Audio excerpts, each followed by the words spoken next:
hapless engineer that had wandered into a London club, and he just looked so forlorn. He was sort of just sat in a corner on his BlackBerry, and he looked really out of place and sad. I was, trying to be very sweet to him and sort of humouring him, going, "Oh yes," when he was going, "This is my rocket, and this is my car."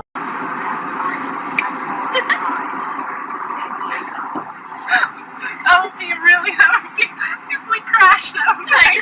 I know.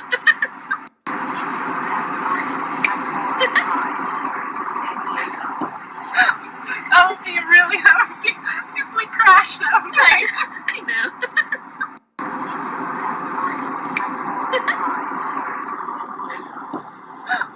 I would be really happy if we crashed someday. Congrats on the movie. Thank you very much. Your debut. How have you found the challenge throughout this process? Yeah, it's been really fun. It is a challenge to get a movie made. It's tricky, and you kind of, like with any creative endeavor, it ends up where existence is the bar. So I'm just really happy that it exists and is out in the world. It was like going through boat camp. Boat camp was really fun. It was kind of like being at an English country house party, but on a big metal boat. So we all played parlor games and got to know one another and listened to rock and roll, and it was fantastic.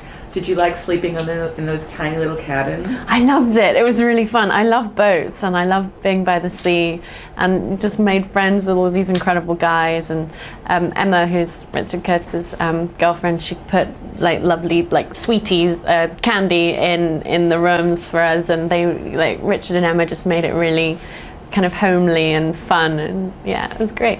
I'm Talulah Riley, and I'm really excited to be releasing my debut novel, Acts of Love. And these are my top 5 tips for writing.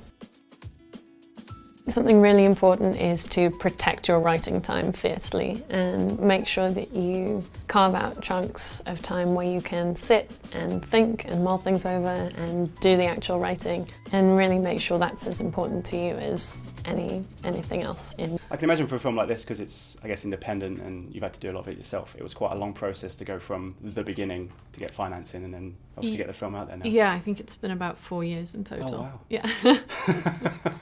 Yeah. Was Now here we are in London, which I was saying is the best music scene ever. Yes. So tell me what that was like growing up amidst this. Well, that you just feel really fortunate, because you can wander into Soho and hear a fantastic band, and obviously we've got the heritage. We feel that we've got the Who, there are kind of bands. So yeah, it's 1 out of the 5 has a good chance of being unhappy at any given point. I don't know how he handles the stress. I mean, if I was him, I'd have died of a heart attack. You would not wish that kind of pain on your worst enemy. Elon proposed really quickly. The idea of being swept off your feet is appealing, and I'd probably have said yes to anyone that seemed half sensible if they proposed after 10 days, just because it's kind of an interesting thing to do. And then it's in trying to get something made, you end up trying to do everything yourself, because that's initially the only way to get things done. So writing was something that I always wanted to do desperately, and then directing was a fun challenge. Because I read that this... I'm lucky. Have you ever had a brush with a rock star? Brush with a rock star? No. Damn. That would be so cool. I wish I'd had a brush with a rock star. No, never. No. It would be nice if they were just kind of littering the streets in the UK, but then no. This is the original story came from your father, is that correct? Yeah. So my dad is also a writer. Was the version of this film, was it close to what he had in mind, or was it something that was No, I completely think different? his was sort of like this inner city gangster who goes in, Oh, and wow. then I was like, I'm going to turn that into a romantic comedy and make it super fluffy. Thanks, Daddy. Yeah. Yeah, I mean... To have some sort of creative inspiration for whatever you're doing. So whether that's a particular song you listen to that you associate with what you're writing, or a mood board, or just some other creative outlet that mirrors the process you're going through with your writing, and that inspires you, that isn't actually, you always sat with your fingers on. Do that thing, Dad. Obviously moved straight into the house with the children, and it became a very real thing immediately. My parents were traumatized by this whole experience. Although there's been so many times that, right, I'm getting on a plane to England and I'm never going to see you again. Really? No. No, not really. No. You obviously filmed in Scotland as well. Yeah. Was it important for you with the story to go on, the locations and Yeah, all that absolutely. kind of stuff? Yeah. It's basically a lot of it is just massive love for Scotland. So it would have been really silly to shoot it in Ireland or something. Did you? Tell me, what kind of radio do you listen to these days? Well, it's I live in LA, so I've been listening to like all the hits one and that kind of thing, which just plays all the really current music, because I feel like, oh, I'm in America, I'm going to listen to really current music. But in England, classic FM. Don't be afraid of writing. Just try and put fear in a box and tie it with a bow and throw it away. Because obviously it's a really scary thing to do, the way any creative thing is scary, but try and harness that and use that energy as opposed to He's done brotherhoods and everything else. Yeah. How early on into the process did he kind of get involved? Yeah, pretty early. Well, I mean, after about a year of me trying to get it made, I was trying to get the film made, couldn't do it, and then Noel and Jason came on board, and then it was all on. They just got it done. So they're really good at getting stuff done. They are really good at that kind of stuff. Obviously, the brotherhood. Trust to bounce ideas off and to be your first reader. So my best friend from school read Acts of Love first and was really great about giving me constructive criticism. And you want someone that you know will be totally honest with you, but not brutally honest. So someone who will respect the fact that what you've just done is difficult and scary, but will give you valuable.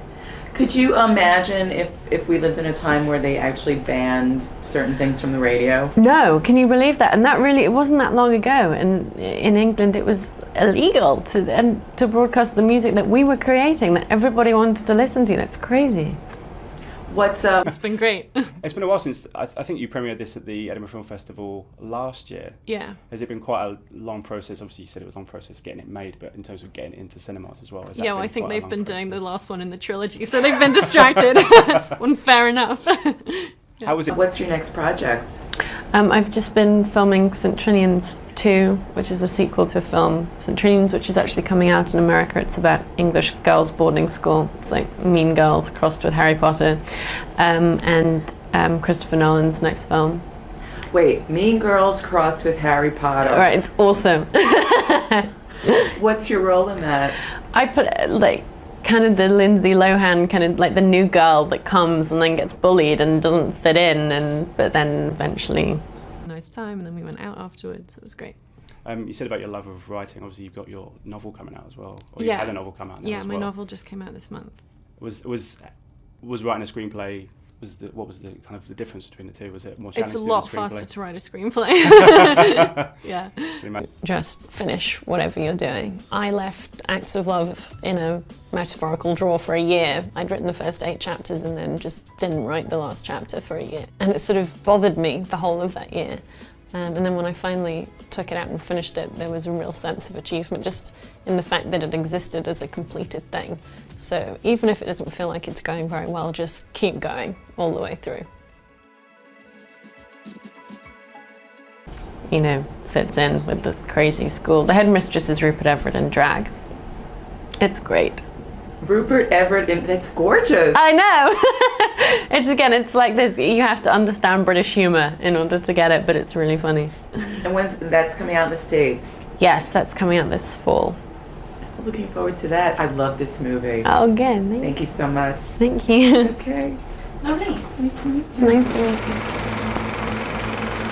you. Lisa Nolan, I just think is fabulous, and it was great to work with such a kind of in-charge female, so that was really nice. It was great. You got to work with J.J. Abrams as well, who's... Never met him. You never met him? You never met J.J. Abrams? I'm Wow. only in 3 episodes. You never got to meet him? Guess Nope. he was doing Star Wars.